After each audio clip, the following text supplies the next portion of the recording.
Hello, Dan Cianci and Jason Raitz here. We are going to break down and talk about a frontline series that we're doing on referrals inside financial centers. Today, we held a podcast, webcast, if you will. We really dove down into the important things inside the financial centers that you need to be doing to connect with people and individuals. Um, what we plan on doing is, as we go through our series, which is a six episodes of training and building culture inside branch financial centers. We're going to do this, we're going to do this. We're going to sit down and debrief and kind of talk about some of the examples that we see on a daily basis. So I'm here again with my good friend, Jason Raitz with Speak with People. Jason, what's going on, buddy? How are you? Good. I'm glad we're diving in and can talk a little bit deeper, a couple more ideas and kind of drill home on some thoughts on some of this training that we're doing. And we're here. It's exciting. It took a few months to get to this place. I know. I think about, when we first came up with this concept and where we are today, it's been pretty amazing how much we had to sell the vision to so many people, right? We had to sell the vision to, number one, to, my firm, compliance, marketing, executive leaders, sales leaders. And then right. And then we had to go and sell the vision to program managers, bank managers, licensed banker managers. It's just been a wild roller coaster. But the content that we landed on and episode one that we delivered today was just fire. I mean, the feedback has been incredible so far, and I'm excited because I think we're just getting started, and I see this growing exponentially over the next 12 weeks as we continue this, every 2 weeks and hosting these episodes. Well, that's what I love. I think people are hungry for something new, something different. I think they're hungry for look, training and development has been around forever. I mean, and it's important. I saw a meme the other day, and it was like an athlete, and it was like a long, kind of a long graph, and it was like train, compete, train, compete, train, compete, train, compete. And then it went into like the corporate world of training development, and it was like train, work.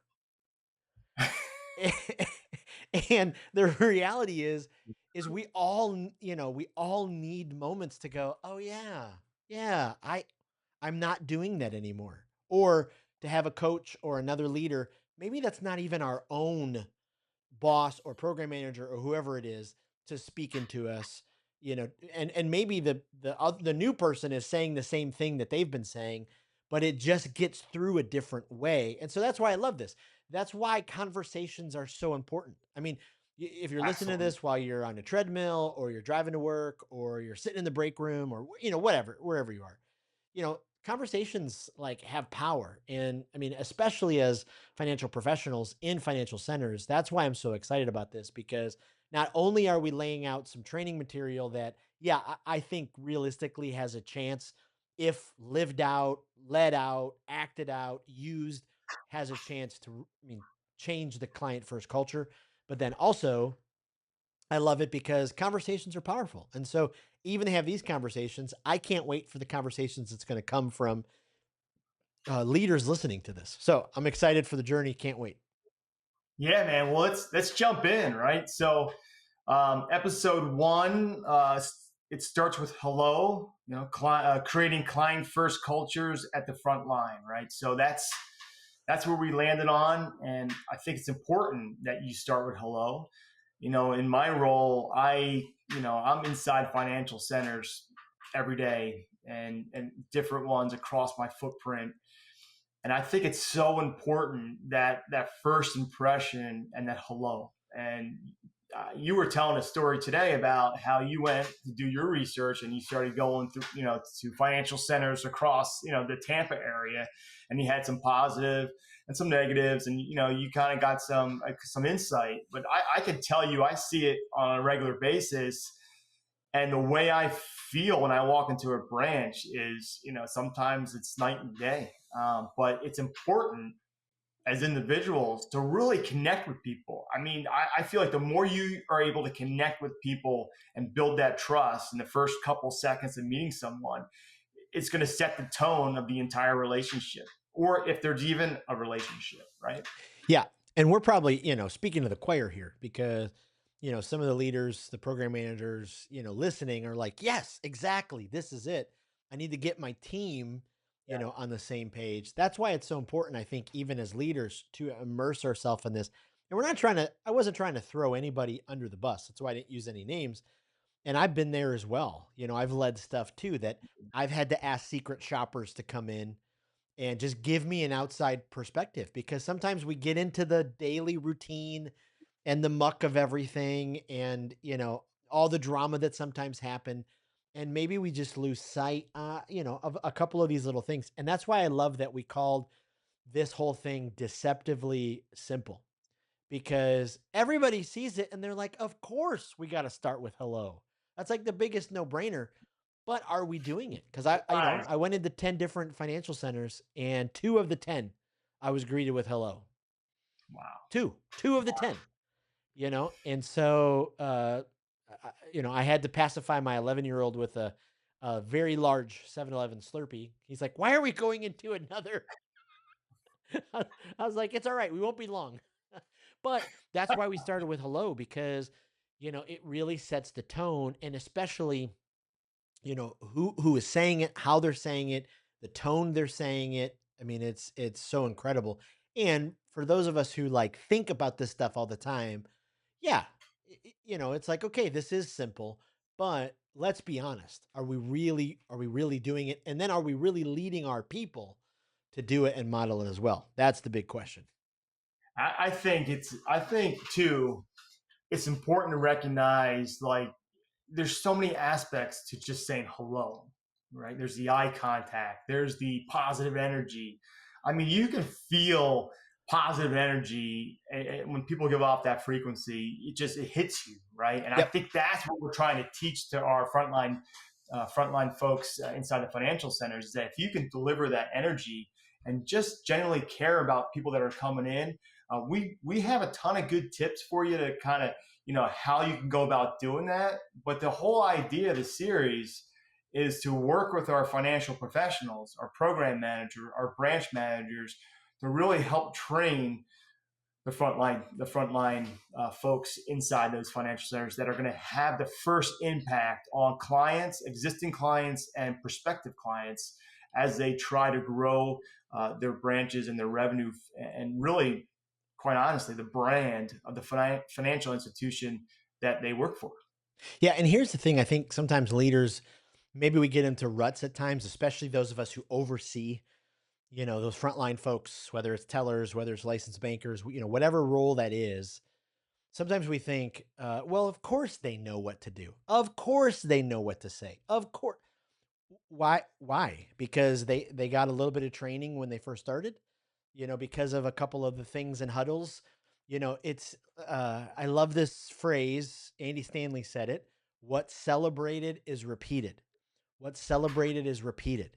And so are you celebrating those things? Like in a huddle, are you saying, "Hey, I just wanted to give a shout out to Angela, the way that she greets our potential customers or clients, whatever vernacular you use, amazing. Everybody give it up for Angela." I mean, even those things, they just set the tone to be able to celebrate, to go, okay. So I think sometimes we got to break out of the mold of like, of course they know, like I talked about in the episode 1 of the webcast, we were together with some branch managers, and, they just kind of let their hair down a little bit and they started talking about the different generations.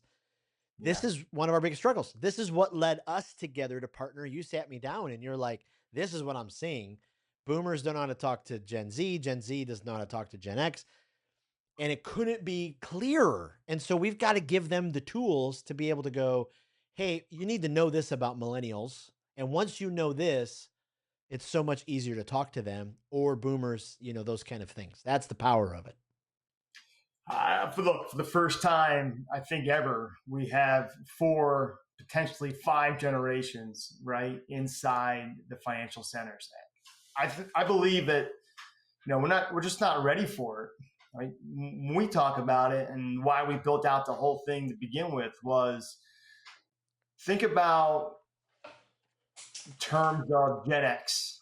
Typically across the financial center, in my footprint, I typically see that the program managers, the branch managers, senior licensed bankers, the financial professionals, the program managers all tend to be somewhere around, Generation X. Yep. And they're training Gen Y and Gen Z to sell to baby boomers. And they see the world completely differently. And there's such a disconnect. And the conversations that I have with these program managers, I mean, it's so apparent when we bring the problem to the surface and then we address it. I mean, the excitement, the energy, like this is what we're seeing across the industry as probably the number one topic that isn't being addressed. And it's the most important. I was talking to a buddy of mine yesterday, one of my buddies, and basically I was saying, think about this. Another 10 years or so, the baby boomers are going to be further along, right? Who's going to be the next generation that's the focal point for financial advisors? It's going to be Gen X. And Mm-hmm. I asked him, I say, hey man, you have a kid in college, right? He said, yeah. I said, what do you think about having someone his age talk to you about retiring and managing your assets? Right? And the look on his face said it all. And think about it. That's what we're facing as an industry. Yep. You know, how does Gen X and baby boomers relate to the culture of today for the Gen Y and the Gen Z? It's just something that really needs to be addressed. And the fact that we're doing it, it's just been amazing to watch the impact we're having on a day-to-day basis inside these financial centers. Well, and I love that. And just that vision that started, at a Starbucks between you and I a couple years ago, to see where it's been able to come. Just a little shameless plug in the resource we're going to publish soon, the client communication playbook. But we have a whole, chart, research, to be able to hand to your team to say, hey, here are some things to look out for. Like for instance, boomers, what they value most. Well, they value experience, like just like you talked about. They value loyalty, they value professionalism. So when we talk about it starts with hello, when a boomer walks in, it really does start with hello, Oh because you're going yeah, to grab them right off the bat. and say And their name. so Even more that's so powerful. important, and they love that. So, this is why this kind of stuff is so important, and why it's so important as leaders, especially as you lead your frontline teams, to be leading the way, to be, showing them. I don't know what your performance evaluation is like in your, for your company or your financial center, but it's amazing when you're able to sit down with one of your team members and say, hey, here's a couple notes, just as you're working with, as you're communicating. And it could be simple things like making sure all of our team members are smiling. We talked about that in the framework. We talked about that. I mean, they're so simple, but there's kind of three foundational pieces. You got to smile. You just you just do. There's a small part of the population, they don't smile. I get it. I understand. I was doing a training in Peoria, Illinois. Woman stands up and she's like, "I'm so tired of everybody telling me I have RBF." Now, no, no, like, no judgment. Like if you put yourself in that category, I would never put anybody else in that category. You actually handled that pretty good at that presentation. Yeah. Yeah, but nobody, like her face was, I mean, she was Hey, ticked did you off, notice? Like, not to cut you off, did you notice like all her peers agreed with her? I Yeah. mean, in a jovial way, right? They were all like laughing and kidding, but it was pretty wild to watch. Yeah, and like you as a leader, be who you are, right? You're the only one of you on the planet. But that doesn't mean that we don't make upgrades to ourselves. It doesn't mean that we don't look for ways to elevate our leadership And it could be as simple as every day you wake up and you tell yourself, I'm going to start every conversation with a smile. I'm going to start every conversation with a smile. It's amazing how a smile just builds the trust and it diffuses things. So if you have a customer come in and they're hot to trot, they're upset, or maybe they've been waiting for 2.5 minutes because we now live in a culture where, average attention spans under 8 seconds or 7 seconds or something.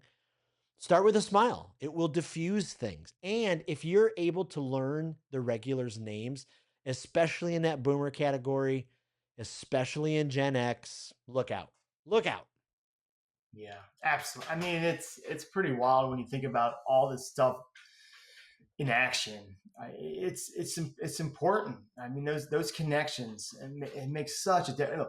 I'm a positive person. I always joke around. It's my one superpower, right? To be super positive Yeah. but I always wasn't like that. Right? I'm a recovering negative person, Yep. and I had to retrain my brain. And there's a lot of other sources that kind of help me become a better person, a more positive person, more energetic person. But once you're able to really, I mean, there's a ton of resources, but if you could just be authentic and positive and just breathe joy into people. I mean, even that person that's upset and angry, I mean, they're gonna back down a little bit and see that you genuinely care and you're trying to help them. And there's ways you can kind of walk through that process in order to kind of comfort them and reassure them. And those are the things that we're talking about. And they make such a big difference. And so many people ignore that, Yep. but it is so apparent when you walk in. The person who's just full of life and you're just attracted to them, right? Versus someone who you're standing there and they know you're there and they will not look up to make eye contact. Like there's Right. nothing worse than trying to make eye contact and then you're just standing there and you're starting to feel foolish. And that's one of the things I told myself, and several years ago. I got this habit of just saying hi and greeting mostly everyone I come in contact with. And when people would just like not even acknowledge the hello or the hi, I used to beat myself up like, oh, you look like an idiot. And I started realizing like, I'm never going to apologize for being who I am as a happy person or a positive person and generally saying hi and caring for other people. That's the kind of power that inside on the front line that we're trying to coach to. Because I believe if we can get that, and it's going to take time, but if we can work over that over the next 12 weeks, I think come third and fourth quarter, you're going to have a pretty big impact Yes. inside your financial centers. And more importantly, as a financial professional, you're going to have much more leverage and much more credibility and much more likability to those that you're working with. Yep. Because if there's one thing that's true, Jason, that I experienced in my career, it is the most successful programs and the most successful teams and financial professionals are those that have the best relationships with their bankers and with their tellers and with the people that they work with day in and day out. When those people like you and respect you and appreciate you, they are willing to help you because you are selling them your vision and they want to be a part of it. And that's the secret sauce. If you're And able to, 100%. And I just I gotta butt in because that's what we talked about at the end of the webcast with the morale multiplier. When each of those team members are just excited. I mean, it goes back to the How to Win Friends from Dale Carnegie, all the Zig Ziglar. It's all true. Like when you are obsessed with helping your team members succeed, when you're obsessed with helping your clients succeed, the success is going to come to you in a wave. And, too often, let me just back up too, as well as those of us who are managing, maybe you have some tellers who are Gen Z. And so, they're younger and you're gonna have to work with them a little bit because sometimes maybe they weren't taught to look people in the eye when they communicate.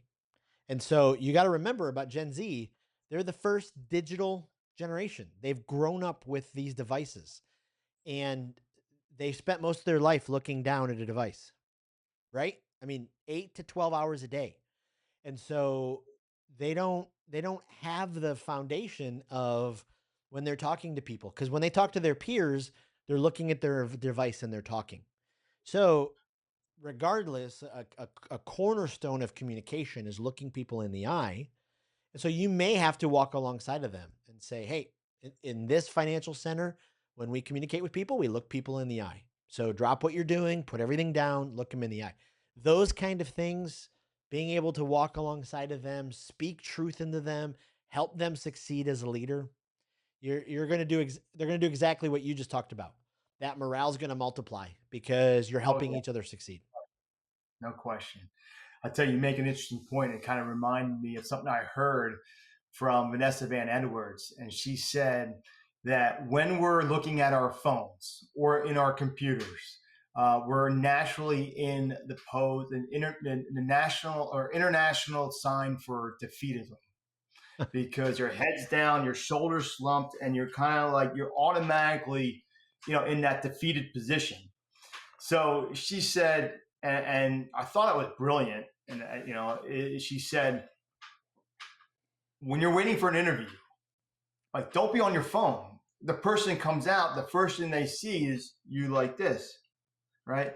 So imagine you're on your phone in your office or at the telephone line, and a customer walks in, and for 10 or 15 seconds, even if it's 5 seconds, their first impression of you is bent over in this position of defeat. I thought that was like rock Yeah, solid genius. it's powerful. If you can catch yourself doing it now, like when I'm waiting for someone, like I do that, I was the same way. I'd go into an appointment, and sometimes I'd sit in a lobby and wait for the financial professional to be get done a call or whatever, and I start looking, checking the emails, doing the stuff that I need to do.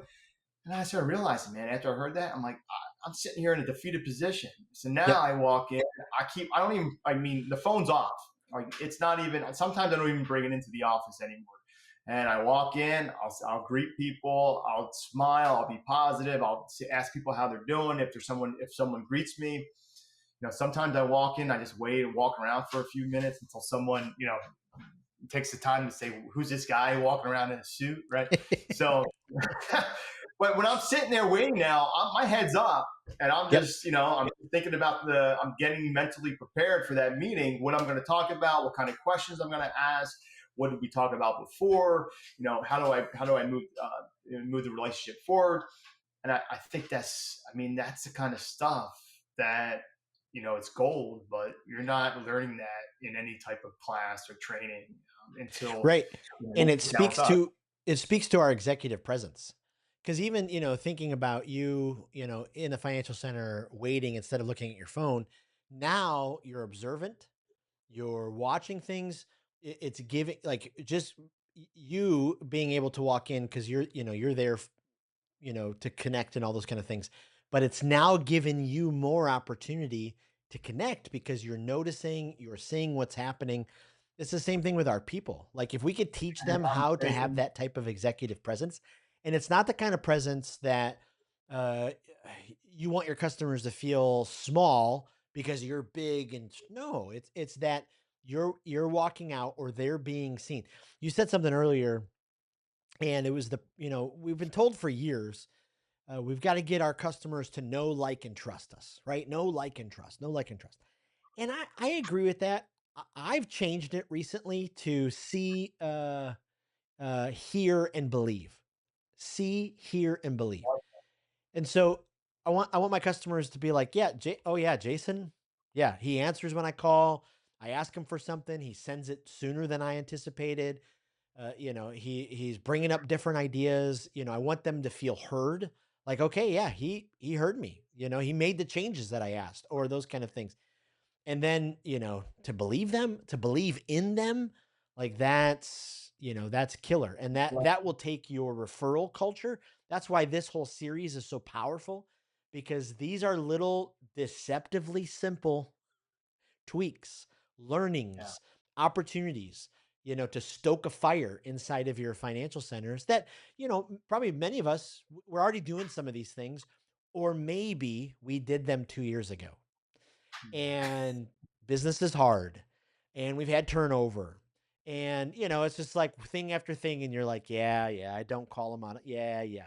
Okay, this is your chance now. We're going to restoke the fire and get some of this stuff going because they're, like we said in the episode, they're not just soft skills.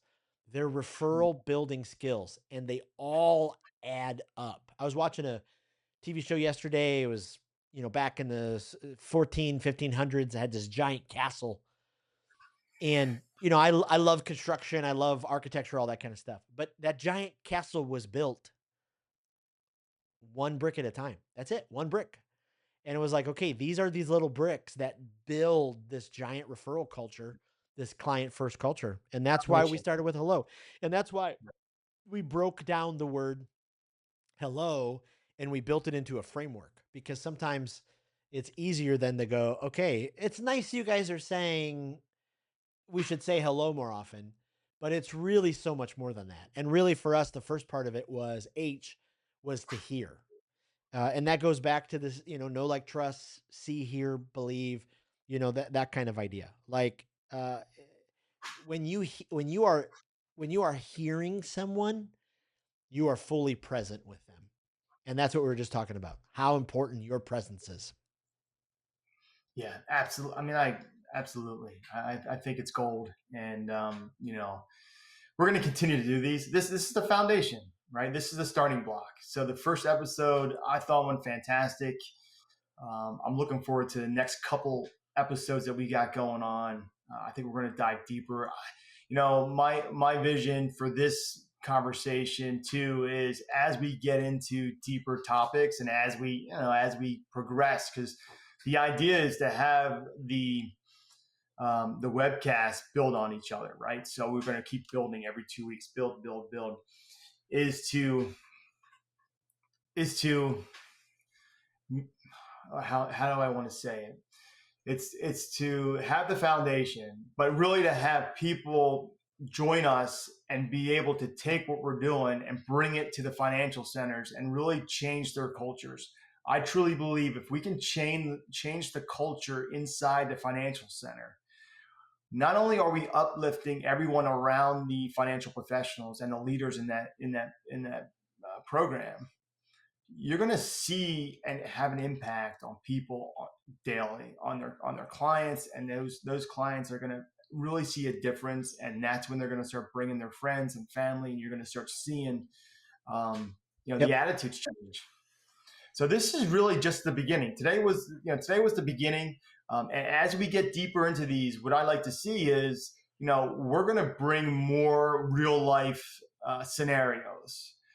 We're gonna be working with a lot of the financial professionals and a lot of program managers to uncover stories and interactions. And part of this podcast going forward is going to be able to dive into those individual experiences. We won't be naming names, but we'll be talking. We'll be giving out scenarios, and then kind of figure Yep. out if it was the best way to handle it, or the success stories, or that's kind of what my vision is for the podcast as we kind of dive deeper and deeper each and every week. Love to get your thoughts on that, Jason. Oh yeah.